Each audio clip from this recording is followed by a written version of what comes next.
You never think it will happen to you. One day your baby is there. You heard its fierce heartbeat. The next, the life inside of them, their life inside of you, is gone.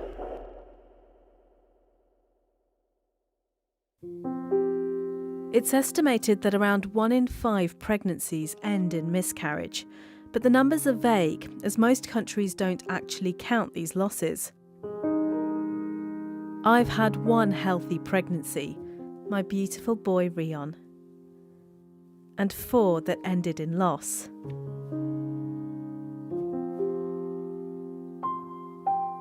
Two were early miscarriages, and 2 happened much later into my pregnancies, where I gave birth to my tiny babies, River and Ray.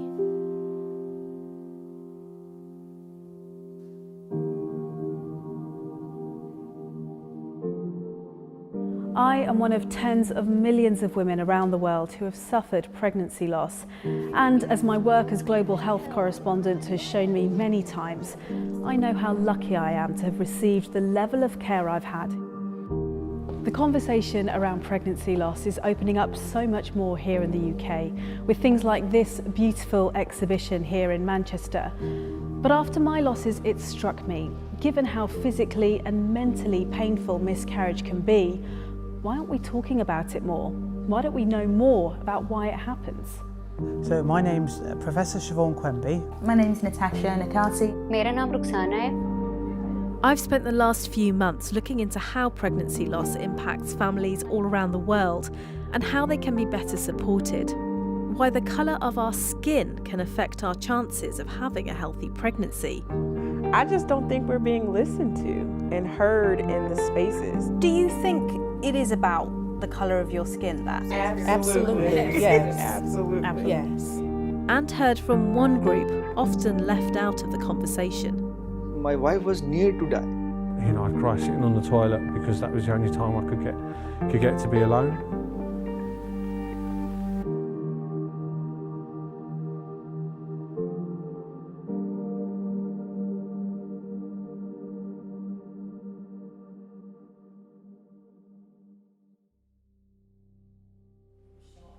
The hats knitted lovingly for twins that were never worn.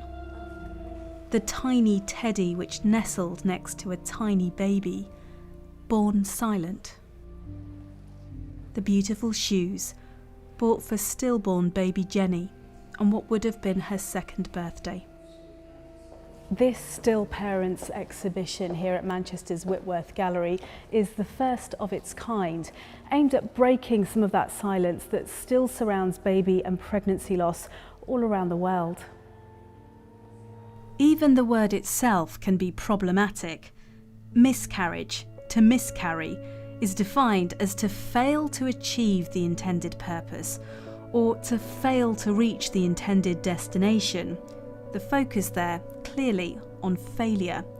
Many countries don't even have a specific word for miscarriage, they just use the term spontaneous abortion, which can be very upsetting and confusing.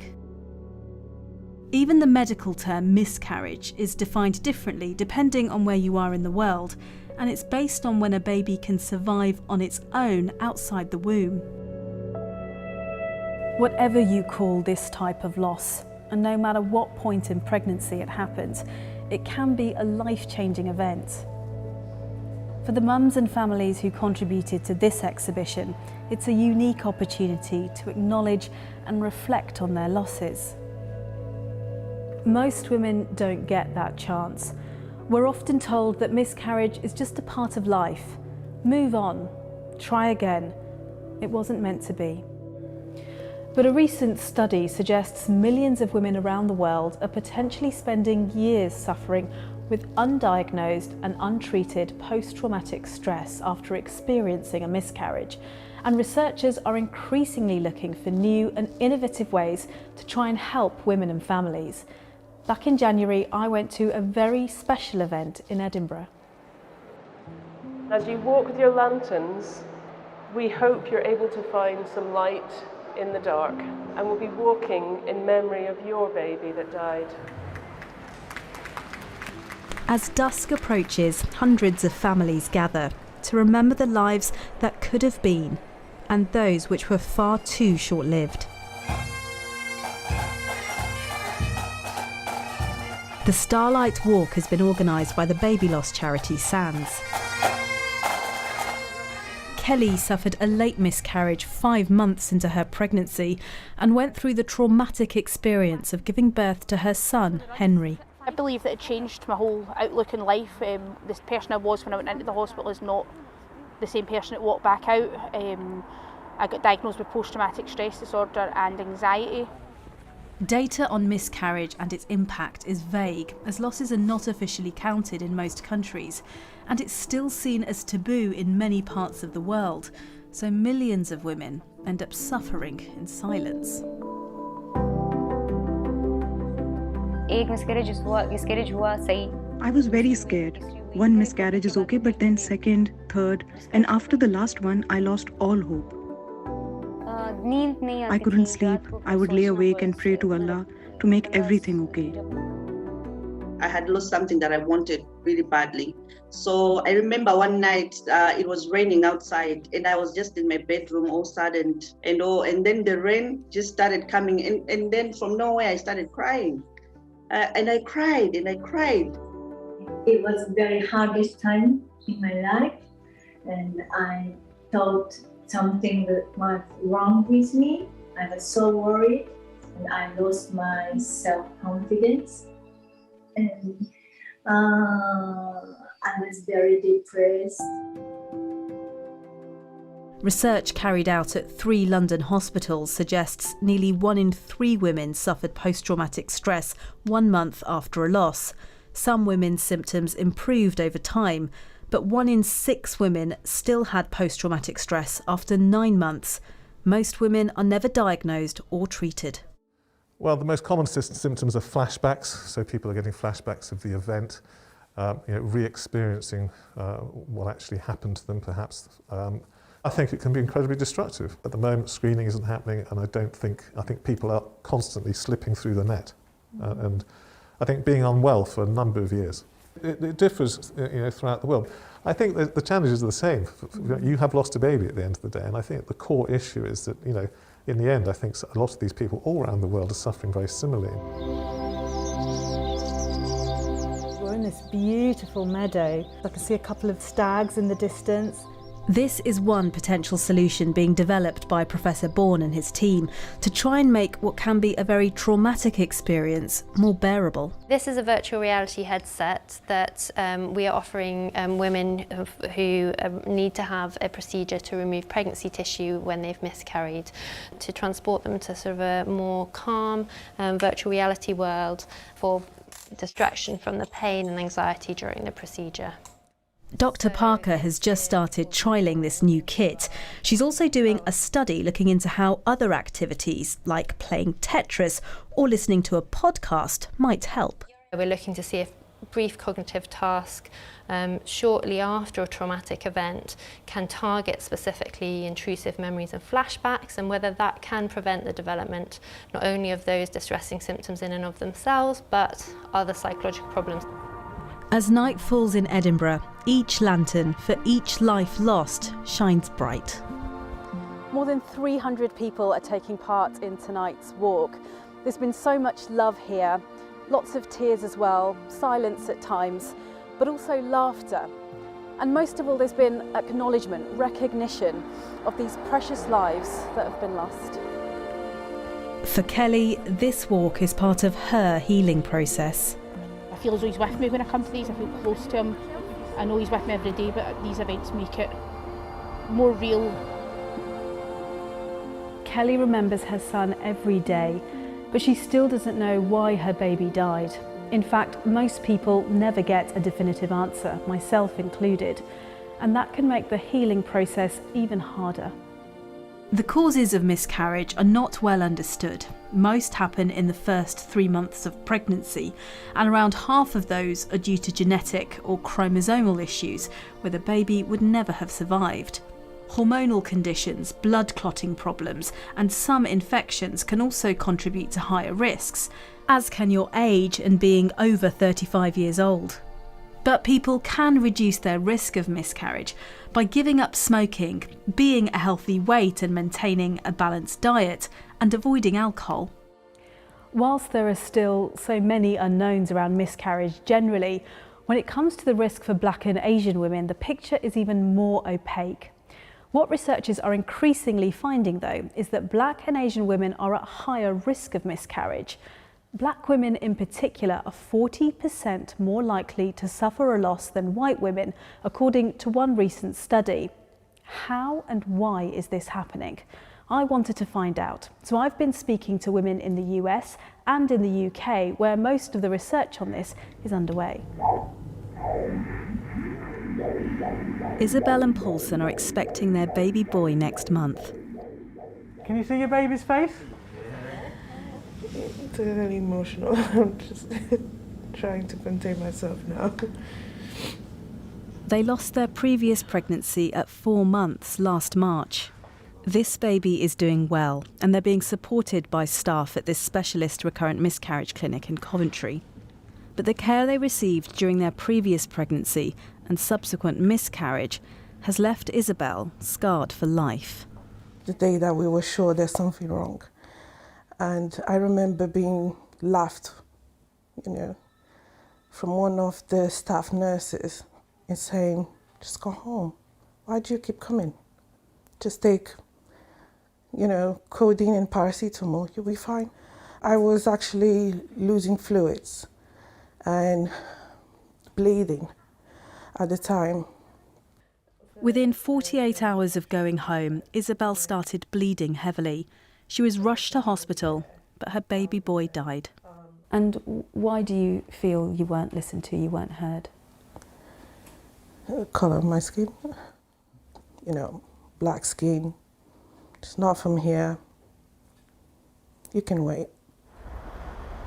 There is very little doctors can do to save a baby at this stage in pregnancy, but the feeling of not being listened to is what has stayed with Isabel. Judah, wakey, wakey. More than 100 miles away in Hornchurch in Essex, Natasha cradles little Judah. She experienced 8 miscarriages before his arrival, including a late loss almost 5 months into her pregnancy. Ooh, hello.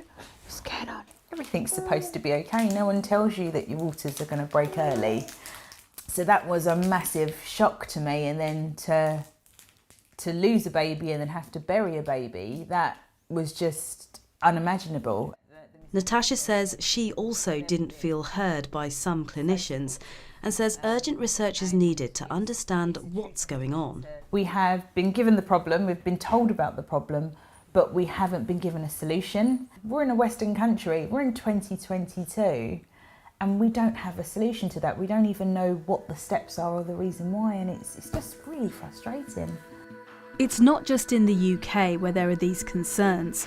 Like Isabel, these women in the US have also felt belittled and ignored. They call themselves Sisters in Loss. Hi there. Hi. It's the name of their organisation, created to help give Black women a voice when it comes to maternal health. All have suffered pregnancy loss. I had my loss at 12 weeks. This was in 2018. Natrice told me she was inconsolable when she was scanned and told there was no heartbeat. I just, collapsed. I got sick right there. And then she asked me, why are you throwing up? Did you come in here sick? And I had to explain to her, ma'am, you just told me my baby is no longer has a heartbeat. So there was no compassion. I woke up, was having really bad back pain, and I was told by my doctor when I called that I was just constipated. They told me to come back in a few hours for an ultrasound.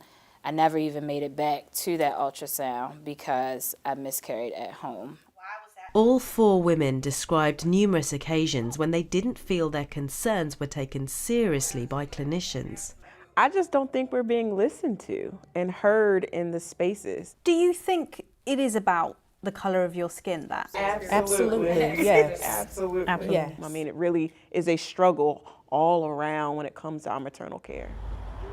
I've come to Queen Charlotte's and Chelsea Hospital here in West London, which sees many black and ethnic minority patients, to try and get a better understanding of why black women are at a higher risk of having a miscarriage, whether they have underlying health conditions or not, and no matter what their social, economic or educational background.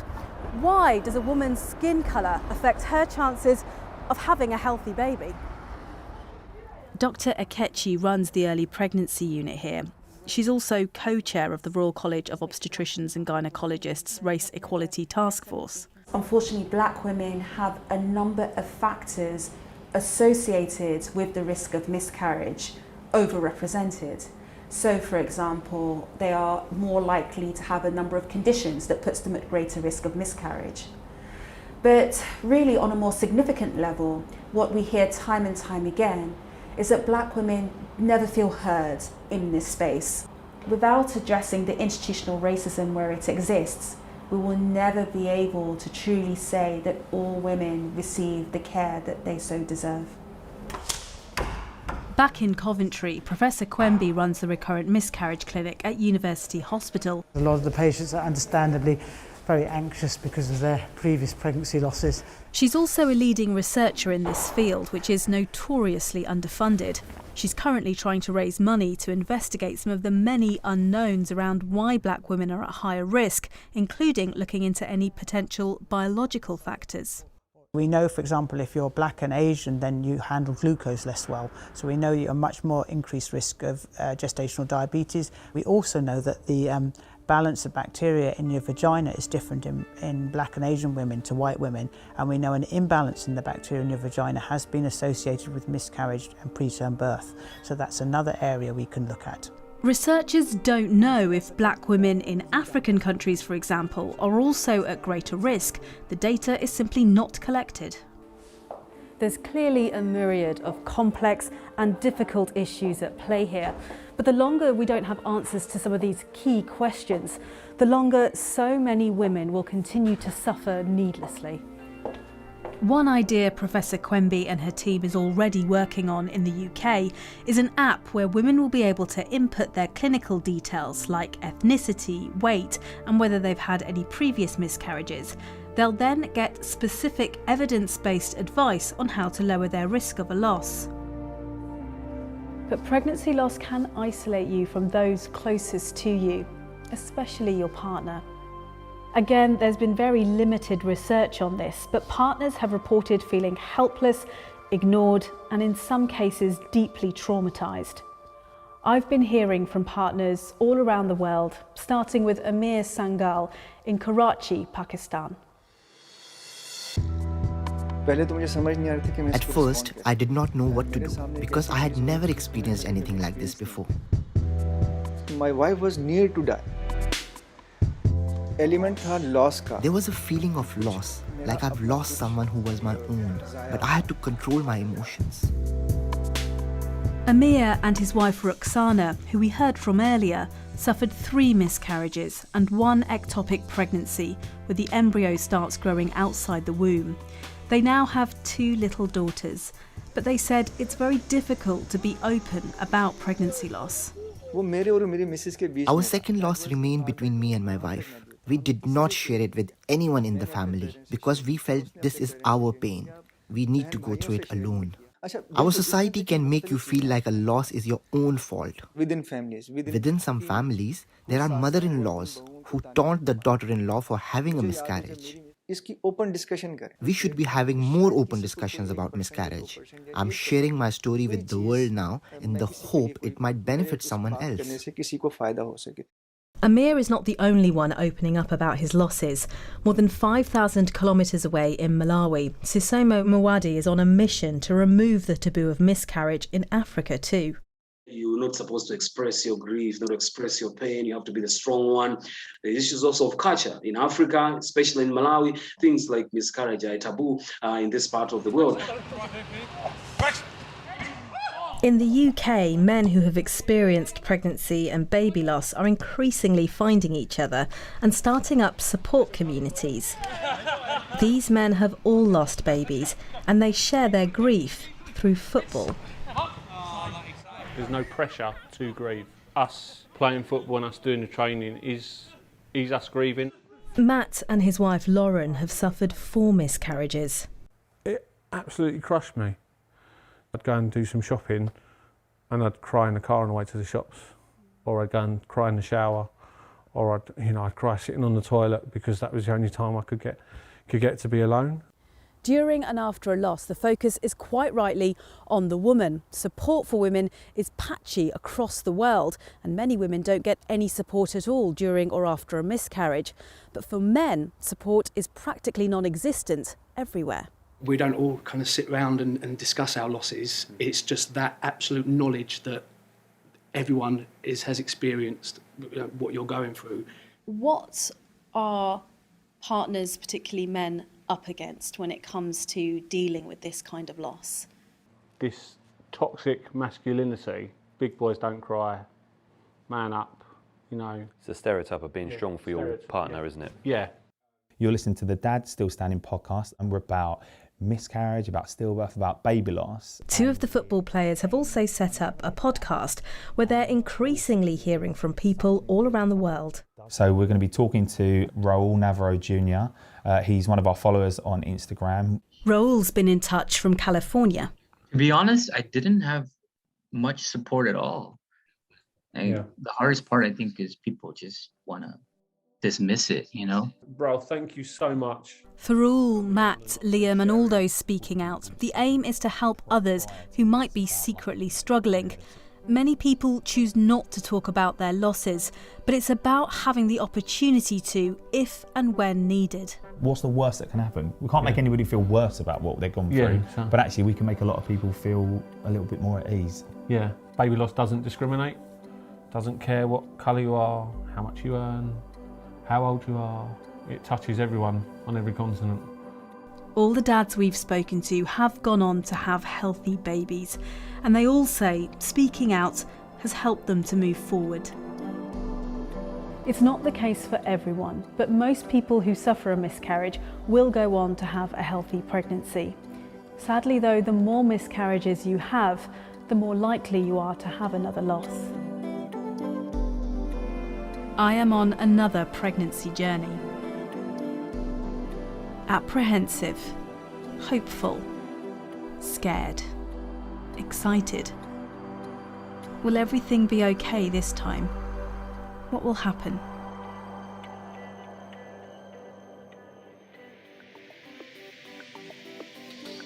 It's been 2 months since we met Isabel as she had a scan at University Hospital Coventry after losing 2 previous pregnancies. And it's wonderful news. It's the gift I've been asking, be able to hold my son in my arms, alive, so. Little Angelo has arrived safe and well. So when I last saw you in Paulson, it was a really anxious time. It looks and feels now that you're in a very different place. I am. When we last met, I was thinking, I was still doubting, to be honest, that I'll have such a healthy baby and, such a good outcome. Although Angelo is a month old today, it just marked on Monday that we lost Andre a year ago. So it's been, we had mixed feelings. We don't know how we feel, to be honest. He can, just sleep and rest now. For those who can feel hopeless after a loss, what would you say to them more generally? You need to take your time. Don't try to rush. Don't try to hear what society is telling you. Just get over it and do another one now. Just listen to you, listen to your partner. You have to trust in yourself. It can feel like the vast majority of miscarriages are inevitable, but that's not the case. There are answers and treatments out there. We just need to properly research them to find them. Nobody knows what their pregnancy journey is going to look like, or whether they will be able to have children at all. I know how blessed I am in so many ways. But from my conversations with families, doctors, midwives, campaigners, researchers, it's clear that so many people feel very alone on this journey. Opening up though, being honest about the good, the bad, the joyous and the painful experiences of pregnancy loss, all of us can perhaps feel a little less alone.